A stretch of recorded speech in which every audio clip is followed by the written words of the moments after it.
سب سے پہلے تمام دوستوں کو السلام علیکم۔ ہمیں اگر ویڈیو پر ذرا سی بھی ویو آئے تو لوگ طرح طرح کی گالیاں دیتے ہیں، پتہ نہیں انہیں کچھ معلوم ہو یا نہ ہو مگر فیک لگا دیتے ہیں۔ یہ انسان ہی ہے جو دوسرے انسان کی کامیابی ہضم نہیں کر سکتا، اور تقریباً یہ صرف پاکستان میں ہوتا ہے۔ پھر تو بابر اعظم غریبی سے اٹھ کر بلندیوں پر پہنچ چکا ہے، دن بدن کارکردگی پرفارمنس دکھا رہا ہے۔ تمام فارمیٹ میں ٹاپ 5 بہترین بلے بازوں میں بھی شامل ہے۔ تمام فارمیٹ میں پاکستان کرکٹ ٹیم کی نمائندگی بھی کر رہے ہیں، مطلب کہ تمام فارمیٹ میں پاکستان کرکٹ ٹیم کا کیپٹن بھی ہے۔ تو اب بتاؤ کہ یہ کامیابی ہم سے یا کسی اور سے کیسے ہضم ہو سکتی ہے؟ بابر اعظم پر الزامات کی بوچھار۔ پوائنٹ: بابر اعظم نے میرا حمل گرایا۔ پوائنٹ 2: بابر اعظم نے مجھے مارا پیٹا اور اس کے بعد اسپتال میں علاج وغیرہ بھی کروایا۔ تمام ریکارڈ بابر اعظم کے نام سے تھے اور وہ اسپتال میں انٹری اپنے نام سے کرواتے تھے۔ پوائنٹ نمبر 3: میرے پاس کوئی ثبوت نہیں، محبت کرنے والے ثبوت نہیں رکھتے۔ پوائنٹ نمبر 4: بابر اعظم مجھ سے شادی کرے، مجھے بابر اعظم سے محبت تھی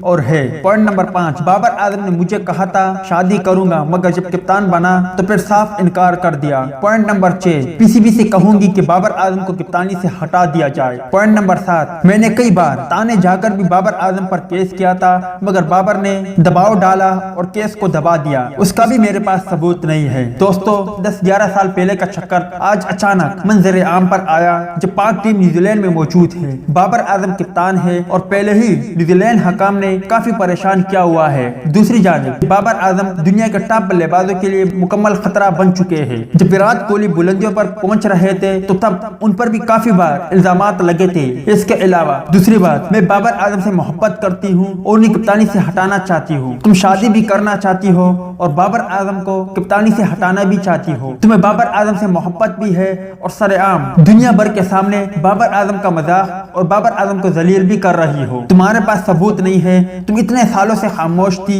اچانک اٹھ بیٹھی۔ ارے یار، عوام ہوشیار ہو گئی ہے، سستی شہرت حاصل نہ کرے، اس سے کچھ نہیں ہوگا۔ مانا کہ اب اگر بابر اعظم آپ سے شادی بھی کر لے تو بابر اعظم اور آپ خوش رہ پاؤ گے؟ کیا بابر اعظم کا جو مذاق آپ نے سرعام میڈیا کے سامنے بنایا ہے، کیا بابر اعظم اس کو بھول جائے گا؟ میرے بھائیو، یہ کچھ نہیں، ایک سازش ہے، کیونکہ بابر اعظم اب دنیا بھر کے تمام بلے بازوں کے لیے خطرہ بن چکے ہیں اور آنے والے 1-2 سالوں میں انشاءاللہ بابر اعظم دنیا کے تمام فارمیٹ میں نمبر 1 بلے بازوں میں شامل ہوں گے، اور بابر اعظم کی کپتانی میں پاکستان کرکٹ ٹیم بھی انشاءاللہ نمبر 1 ٹیم میں شامل ہوگی۔ اسی بنا پر بابر اعظم کے خلاف سازش ہو رہی ہے اور بابر اعظم کو ذہنی دباؤ کا شکار کر رہی ہے، تاکہ نہ پاکستان کے لیے بابر اعظم کچھ کرے، نہ بابر اعظم اپنی پرفارمنس کا سلسلہ جاری رکھے۔ آخر میں اس حوالے سے کمنٹ سیکشن آپ کے کمنٹس کا منتظر رہے گا۔